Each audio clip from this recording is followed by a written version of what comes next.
Hi guys, welcome to a new vlog. So I get some questions about skincare.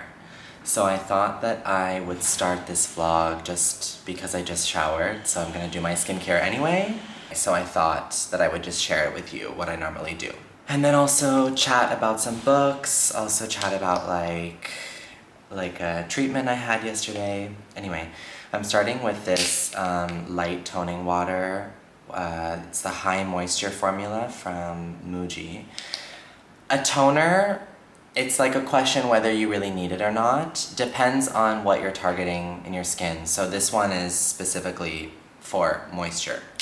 Basically just a water that you put in your face that has other ingredients. Don't always use a toner or an essence it's called a lot of the times in like Korean and Japanese skincare, but I am today. So if you want your other products to absorb better and deeper, it's good that your face is a little bit moist. So you could do that with regular water, just get your face a little bit damp. And the next step would usually be vitamin C. This is by Youth Lab. I talked about this in a vlog while I was on summer vacation. I got this in Greece. It's a Greek brand. The brightening vitamin C serum. It has L-ascorbic acid as the main ingredient, which is a stable form of vitamin C. Like that's the ingredient you want to look for in a vitamin C. Also got turmeric root extract and provitamin B5.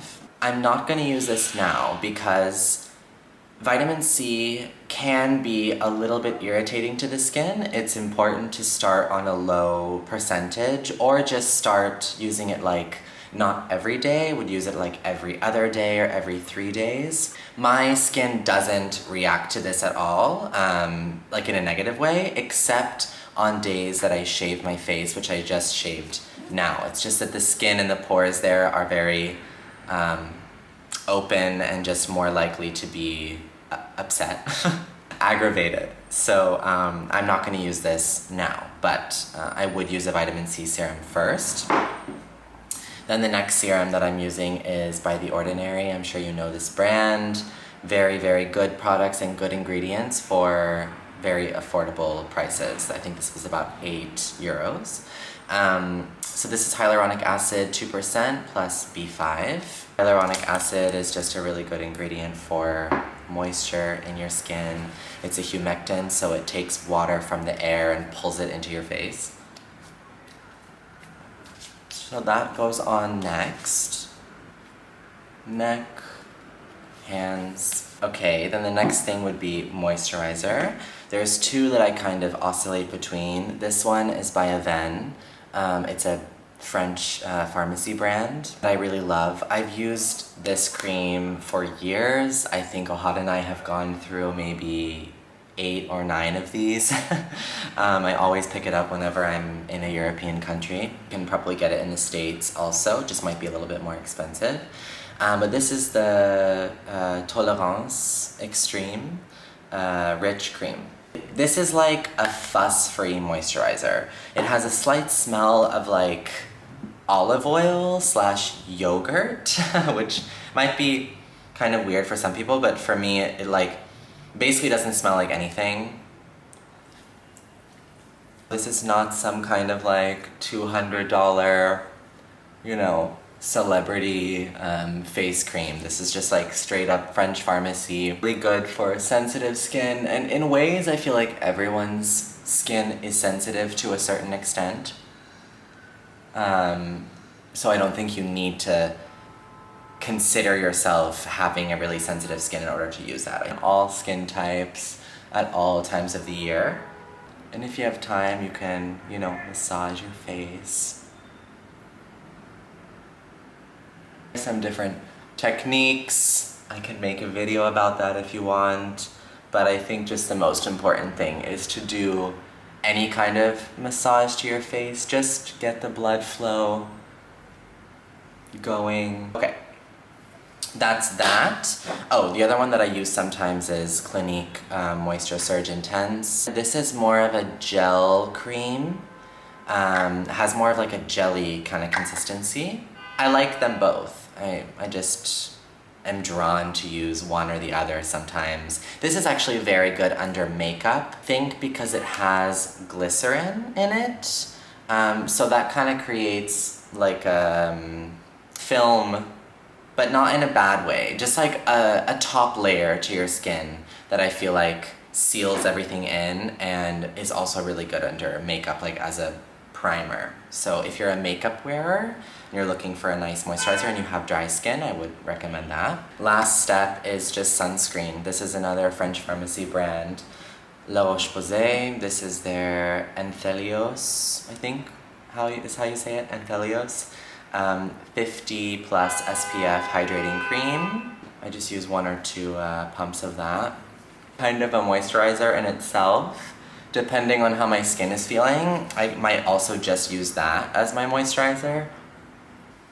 I always get like the back of my neck and my ears with the sunscreen.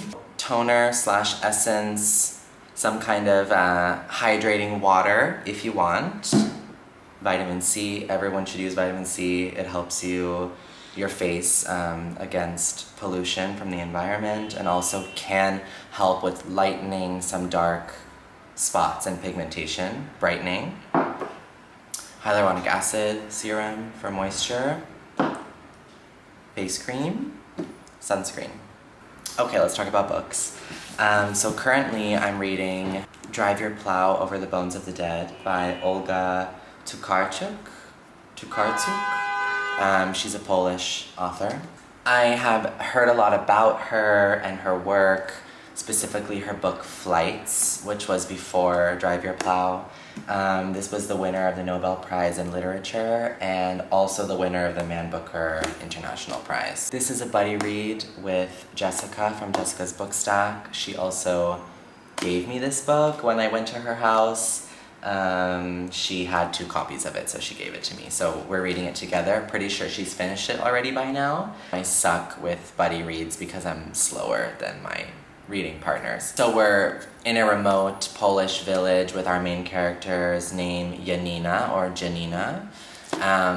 It's winter in this like very small village in the forest. So snow and like a winter environment is very present in this story, which is nice as we start to like get into the fall and winter vibes. Janina lives alone. She's an elderly woman. She has few dogs that she calls her little girls. And in general, it's something about her character that she doesn't use anyone's name, like actual birth name. She feels like they don't represent people. Like, for example, she hates her own name. She feels it doesn't represent her. So all of the characters in this story are the nicknames that she gives people. When she meets them, she decides, okay, I'm going to call him Bigfoot. I'm going to call her other neighbor Oddball or Good News or Black Coat. So each character she kind of names in what she sees fit. Also, she has a kind of obsession and interest with astrology, with the zodiac, spends her time doing like astral and astrological charts and maps based on, you know, date of birth and people's details. And she feels that she can predict based on those maps when a person will die. Death is a theme in this book, also because it starts with her being woken up in the middle of the night by Oddball, one of her neighbors, saying that another neighbor named Bigfoot has been found dead. So they go in the middle of the night together to check out the scene, and he's choked on a deer bone that gets stuck in the throat. It's also clear that she prefers animals over people.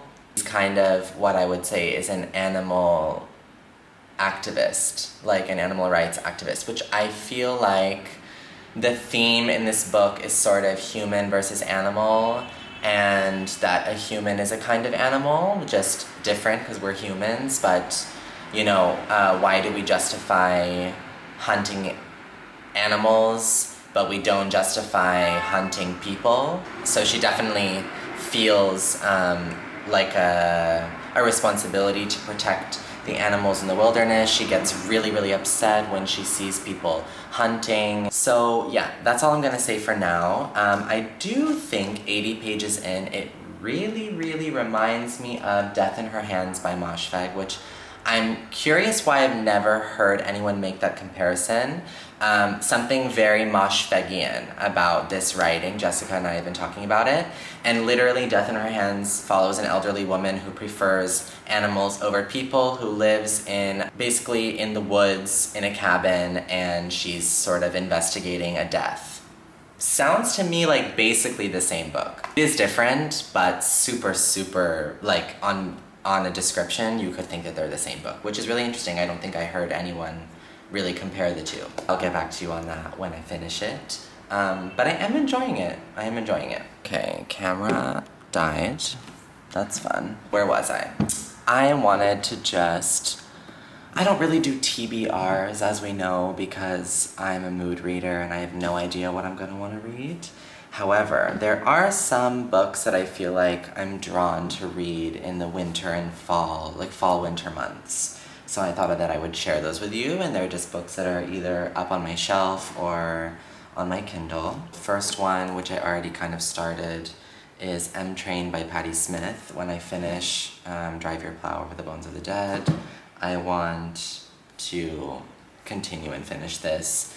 I mean, it feels to me like a fall read just because most of it, I think, takes place with her in different coffee shops, which feels very much to me like a fall activity, to go and have a hot coffee and read a book or write something. So that one. Next one is The Door by Magda Szabo. She's a Hungarian author and began her literary career as a poet. So I always feel that I like novels by poets just simply by the way that they use language. Love the cover also. I don't know if this has anything to do or takes place in the fall or winter time of the year, but I just feel drawn to reading it. Maybe also because it's a bit thicker, bigger books I feel like maybe are appropriate for colder months when you spend more time inside by the fire or by the Netflix fire on your TV. That's what's happening in my house. So, The Door. Another one I thought would be good would be Idaho by Emily Ruskovich. Actually, this takes place on a hot August day as I read the back. I don't know, I feel like it's still fitting. Not really. Almost kind of like suspense. I think Rebecca put this in her good plot, good writing video. So I thought about that one. I just acquired Autumn by Ali Smith, which is her first book in the seasonal quartet. I've never read any Ali Smith, and Autumn seemed also fitting for autumn. So I have that on Kindle.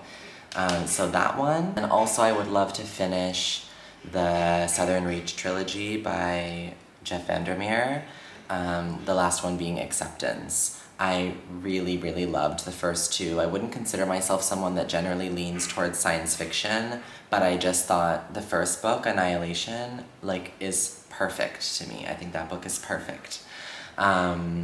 So I feel like diving back into that world and finishing that series, that trilogy, in these upcoming months. The camera keeps dying. How ridiculous. I mentioned a while ago in one of my vlogs, after I got my third dose of the vaccine, I was feeling like this really weird anxiety, and just entered a bit of a general down period. And yeah, I felt like things were not in proportion for me, and I was just feeling a bit depressed, with lack of a better word to use. And actually a really sweet person on here commented on that vlog saying that she was so relieved to hear that someone else was feeling those things after the vaccine. So it was nice to also hear from someone else that they were experiencing something similar. Anyway, I have a shiatsu therapist, and she recommended that I come to see her to do acupuncture because she's seeing the same things a lot with her clients, and she was like, I feel like I can help balance you out. So last night I went to her and I got some acupuncture. So it was like a self-care evening, except that during the treatment, someone slashed the tire on my bike. So I had to walk all the way back. It was like, really? I'm just trying to like keep the after effects of the treatment, and now I have to like walk my bike all the way to my house. Anyways, and she also gave me this like organic barley grass powder juice that I'm supposed to drink every morning on an empty stomach to like help clean my blood. So I drank that this morning. Organic barley grass powder juice that I'm supposed to drink every morning on an empty stomach to like help clean my blood. So I drank that this morning. Just sharing with you what's happening in my life. I think I'll soon either try to film my September wrap up, or I don't know, just make myself breakfast and get ready for work. We have a performance tonight, so means that we go to work around 2 o'clock and it's 12. So not that much time. So I'll catch you at some point in the future. Like, I just really need to share with you the current situation in my kitchen, which is that I ran out of matches and we ran out of like a long lighter that you light a gas stove with.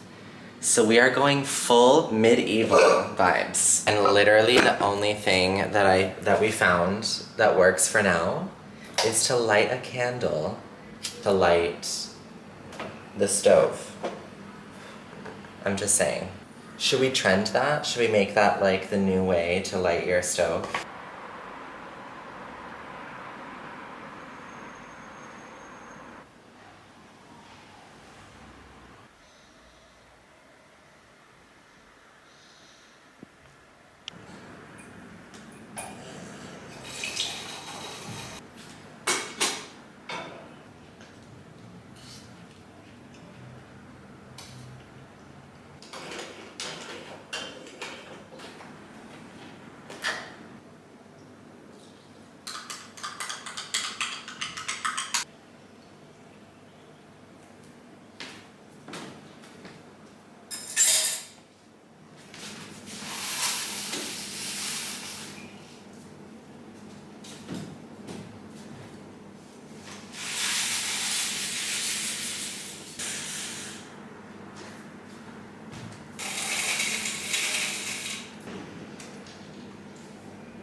The last version. Okay. Or... Good morning, guys. What day is it? Wednesday? It's Wednesday. Just waking up, making coffee. First I had my green juice. I sound like I'm from Los Angeles. I had my green juice this morning. I'm gonna just clean up the house a little bit. Ohad just left for a laser appointment. And I just watched the first episode of Squid Game, this like Korean show that everyone's talking about. Whoa, it's really intense. It's crazy. Everyone at work is talking about it, so I felt like I should give it a shot. And Ohad would never watch this show, so it will be like a me thing. I'm like already tempted to spend the rest of my whole day like watching that. But I think I'm gonna resist that and like do some things. Gonna clean the house a little bit, and I think probably film my September wrap up. Yeah, and I know on YouTube it's like a thing to do Vlogtober, which is basically you vlog every single day. You post a video every single day in October, which for me is like probably not possible. But I just watched CJ's new vlog, and she was like, maybe I'll make shorter vlogs and like just put them up every few days. So maybe I could try that? I'm not sure. Anyway, I don't really know what the plans are really for what I'm gonna do today, except that I have to go into work at 2:30 for a costume fitting, and then I have a break, and then I have to go back to work, so it's a little bit of a strange schedule, so I don't really know what I'm gonna end up getting done before. I'll catch you later. Hi guys. Okay, so I fell into the trap of watching more Squid Game.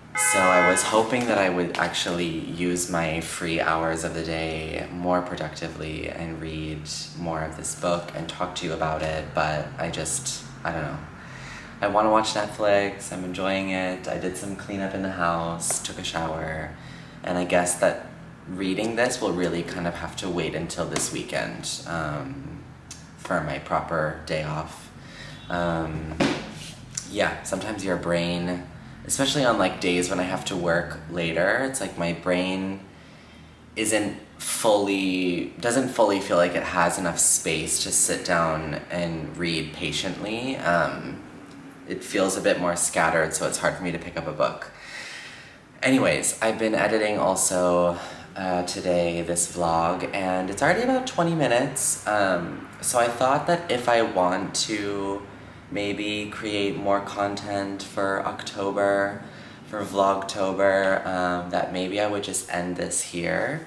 And yeah, instead of trying to cram a lot of stuff into one long vlog, then maybe sporadic, shorter vlogs can be nice for you this month. I'm joining CJ in the like trying to do Vlogtober situation. Please leave in the comments what you guys are planning on reading in the fall and winter. Like I said, I don't normally do TBRs, and even all those books that I just mentioned to you, I might not end up reading them because it really just depends on what I feel like reading in the moment.